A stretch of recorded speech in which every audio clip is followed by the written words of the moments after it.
10 spies and 2 scouts came out carrying grapes. The 10 spies, right, told Moses what they saw with their eyes. No, we can't do it. It's impossible. No. Word, and mouth. That's what they was doing. Those doing using their words. Use your words. Use your words. Don't do that all the time. Don't use your words all the time. You want to know why God shut the mouth of the Israelites while they were walking around Jericho? It's because when God let them talk the first time, they talked about the wrong thing. God will let you have a voice in your situation. But he needs you to call it what it is spiritually. You know, he needs you to speak, because if you don't speak, the mountain will not move itself. It will think that you're okay and comfortable sitting next to it. He needs you to speak so that thing can run itself into the sea. He needs you to speak. But you must say the right thing. So he shut their mouths. And if you think about it, what was the first thing that they said when they opened their mouths? Like they just start praising God. I go to sleep and I shut my mouth. But the first thing I want to come out of my mouth when I wake up is a praise. They were not allowed to discourage each other, right? Because if you're walking around, we don't know when the wall's going to come down. We're just walking around this city. What happens if your kid gets happy and throws something out the window at me? Ow! Somebody threw something at me. A bird pooped on me. I start sharing that. And it becomes, I'm sick of walking around this mountain, this Jericho, these people. I'm sick of walking around my enemy like they are running things. I'm sick. They're tiptoeing around you. They're not telling you what I really think about you. I'm sick.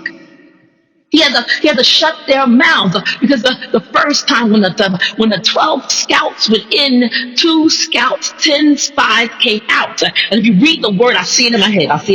If you read the word carefully, you will see that the spies, once they came out, started whispering to the people and telling the people, say this, do this. This is what you ought to believe. Say it. If I'm not mistaken, the 10 spies ended up dying where they stood. Okay, if I'm not mistaken, don't put too much word on that. But it didn't matter what the 10 spies came out and said. The point is, you listened to what they were saying. So God shut the people's mouths. We think that the people's mouths were shut because they needed to praise God, and when they got to it's going. No, they could have walked around that mountain one day, at Jericho one day, and it would have been all right. I keep saying mountain because Jericho actually was Jerusalem, and Jerusalem was on a mountain, and Jerusalem was inside of. That's why they had to build those walls, because they had a problem keeping people out. Because not only were they a city, but they were a city with a mountain, with a high place.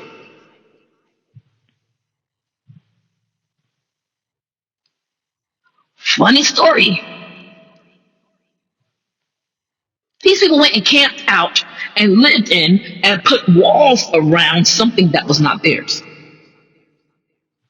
There was a mountain in there. When Jacob abdicated the mountain and went to Egypt, you abdicate your mountain and go to slavery? You abdicate your promised place and go to slavery. Good job.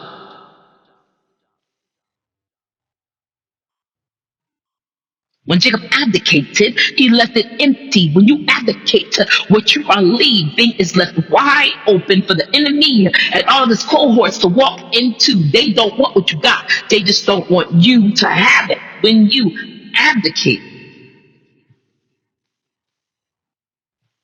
So when Jacob, right, and his 11 sons and their families abdicated and went to go hang out with Joseph in Egypt, what happened? The Jebusites, the Perizzites, the Canaanites. I mean, literally, it didn't belong to anybody. So it was a potpourri. It was like Manhattan, a melting pot of people living in that place. It didn't belong to nobody no more. So everybody went in and took charge. And when everybody go in and take charge, you get a mess of it. Some people will build right, some people will build wrong. Some people build quick. The 3 little pigs, we talked about them. One had a house of straw, one had a house of brick, one had a house of sand, I think, I don't know. Come on, we got a Christian version of Three Little Pigs. The wise man built his house upon a rock. The wise man built his house upon a rock. We got our own version.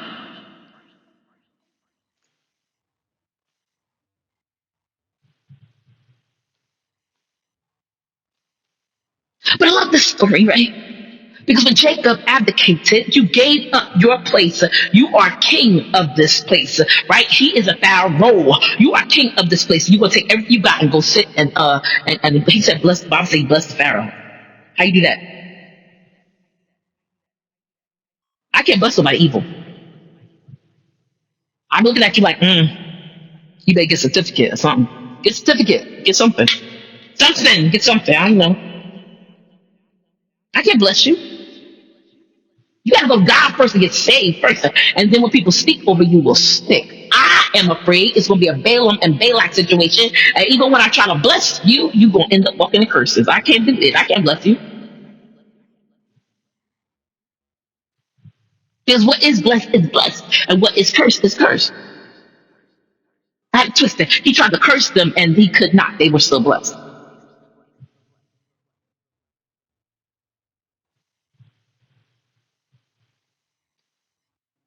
It's melted pot, right? Everybody lived there now. And they had to put walls around it because everybody lives here. So we don't know who belongs and who doesn't. That's probably how they got in to get grapes and walked out. That was the first time they got in. They got in to get grapes and walked out. When they went back, this is the problem. Your enemies know who you are. You don't get it. Rahab told them, Rahab said, we know who you are and who your God is. And we also know you're coming to take this place out. How did they know that? Nobody had been in Jericho. None of the Israelites had been in Jericho.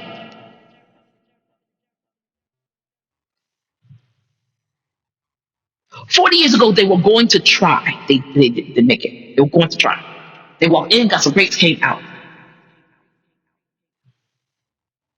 I said, oh, that's the reason why they built the walls. The people in Jericho built the walls because they knew they were squatting in a place where they did not belong. And so when they did that, they saw the Israelites coming to get some grapes and leave. They built walls. You are not coming in and taking us out.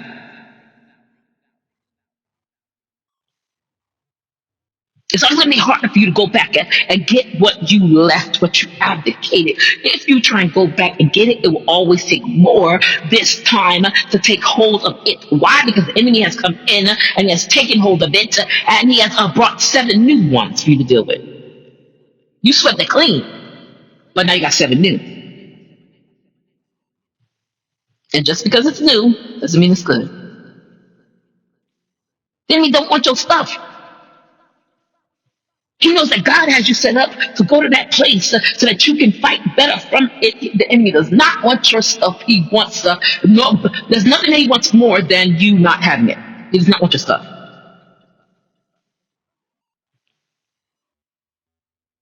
I said nobody was jealous of me because they didn't want what I had. I mean, I had 33 times my ceiling was damaged. 13 times my ceiling was broken completely that I had to clean up. My artwork was undone in everything. I was done in. I said she's not jealous. She doesn't want my artwork. She's not jealous of where I live. She lives upstairs. The houses are the apartments are identical. She's not jealous. She wants me not to have it.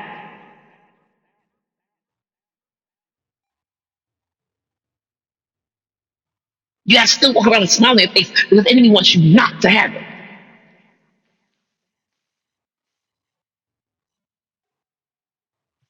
Shut your mouth when God tell you, shut your mouth. But when you give God praise, open your mouth. When David encouraged himself, he did not do it silently. That's how Michael's Urim came to the window and started talking about him. And then we find out that she became barren. She couldn't have no kids.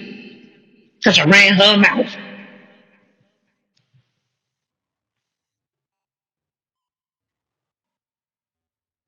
She wasn't the only wife, she was the first wife. Her son, whoever he was going to be, should have been the heir to the throne. Didn't happen that way.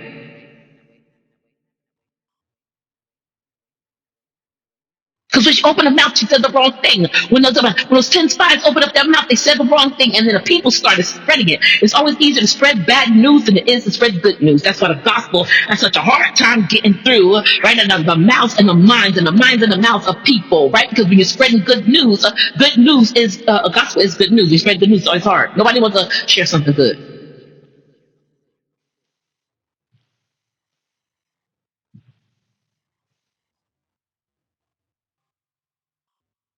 We just walking all around the Bible today.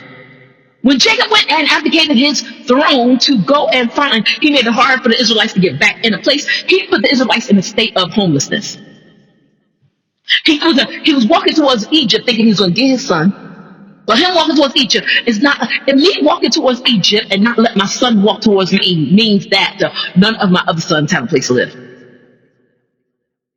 We are God's people. He's not going to let us live in the wilderness. We are God's people. He's not going to let us live in Egypt. That means slavery.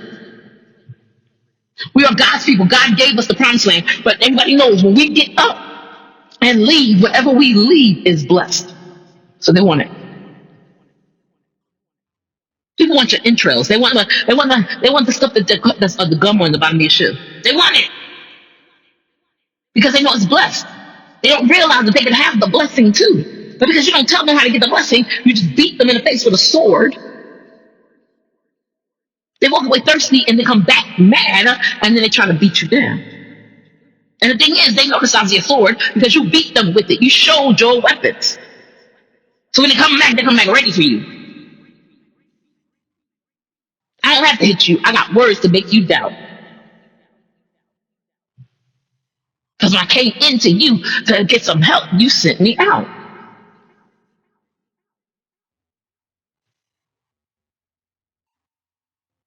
Ten scouts, 2 scouts. 10 plus 2, 12 scouts. 12 scouts went in, 10 spies, and 2 scouts came out. Watch the word, it says it. It doesn't say 10 spies, 2 scouts came out. What it says is, he said he sent the scouts in. Moses sent in 12 scouts. Then the word says, when it came out, he asked them, and the spies, 10 spies said to him, the word calls them spies. What happened to make you switch? You were running away, who hindered you?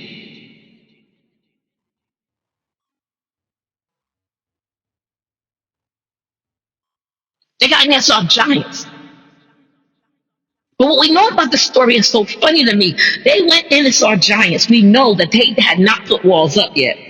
So everybody was walking in and out. We got the Jebusites, the Canaanites, the Perizzites, the Hittites, the Phimulites, the Giantites, the Ammonites, the Amorites. Everybody was like, now the Israelites is trying to come back. When they go into what was the promised land that Jacob abdicated, what they find is everybody and giants.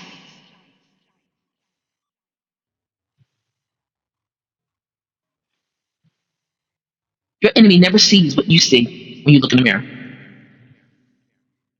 What they found were people and giants. What they came out and told them was people and giants. You cannot beat them. There are people and giants in there. If it's open and the city is open, they don't have gates, they don't have walls yet, right? Because they see you now, they're going to build the walls, right? But if the city is open, right? Everybody was inside that city. Perizzites, Canaanites, Jebusites. Nobody was afraid of anybody inside of there. Nobody was related. Nobody was kin. You are kin. No, nobody was afraid. Nobody had fear of anybody inside of there. It was a melting pot, but I know that the person standing next to me can't beat me. I will take him out. And they're coming in and out of the city freely. But when the Israelites walk in, whoa, and they put up walls. When God's people come in, whoa, and they put up walls. I said, why is it easy for people to believe the Muslim faith that don't make no sense whatsoever? It doesn't. I have friends that are Muslim. I told them. And we talk about the Bible. I talk about Quran. They talk about more like Quran. We talk about their faith. That's. Did you hear what you just said? It's not stupid in a bad way, but it's just stupid in a ridiculous way. It's stupid in the way that women follow it. I don't think women are the basis of religion in general. If you don't have women, you have nothing. Who giving birth?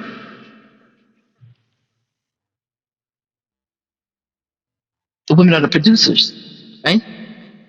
But the Muslim faith is so disrespectful to women. Jesus was so respectful to women. And the Muslim faith is so disrespectful. And then watch who you're talking about, because Jesus was not disrespectful to the prostitutes. As a matter of fact, he talked about he was just as kind to them as he was even to his own mama. Because both the prostitute and his mama was at the cross. They both named Mary. One sold herself out, right? Mary was just sold out. Mary sold herself out. As a matter of fact, no, they both sold themselves out.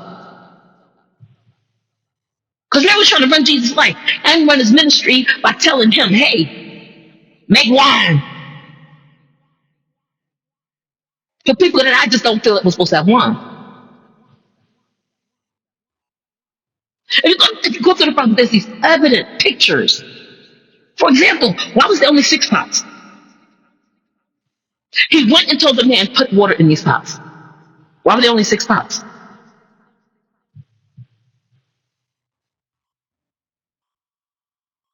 These people are not supposed to have wine. That's just my contention, right? Because why was there only 6 pots for a wedding? If the 6 pots mattered, they would have been with the ones that were full. Somehow they went in, took out, because she came to them and said, they're out of wine. So somehow they went through what they had while these pots were sitting there.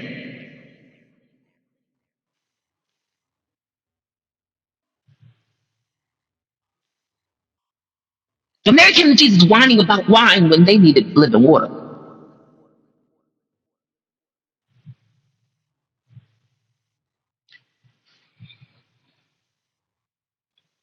Mary sold herself out. Because she went to the man at the door. He said, woman, what's your concern have to do with me? This is not my time. Mary went to the door right there and said, do what he tells you to do. She was milking his ministry. He said it's not his time. But he was there. He was there to produce something. More often than not, when somebody asks Jesus for something, Jesus, if he does say no, like when he told the woman, he said, it's not meat for me to take children's bread and cast it to the dogs. There's a whole bunch of spiritual terms up in there, whole bunch. Basically called the woman a Gentile. And cast. It's a spiritual term. I'm not just casting this bread down to you, but I'm casting down to something worse. Cast it down, right? He said, it's not meat for me to take the children's bread and cast it down to the dogs, right? Or cast it to the dogs. She said, yes, Lord, truth, Lord, but even the dogs eat crumbs that fall from the master's table.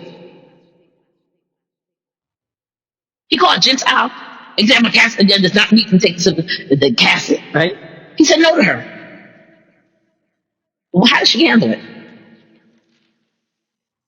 That's why I said Mary sold herself out. How did the woman, she had the daughter had a vexed with demons, right? It's a Syrophoenician woman. How did she handle it? She answered to what he said, and then she answered him. She didn't go and talk to somebody else and tell them, make him do this.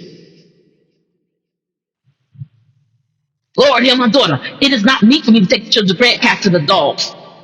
Yes, Lord. Truth, Lord. She said truth, Lord. But even the dogs.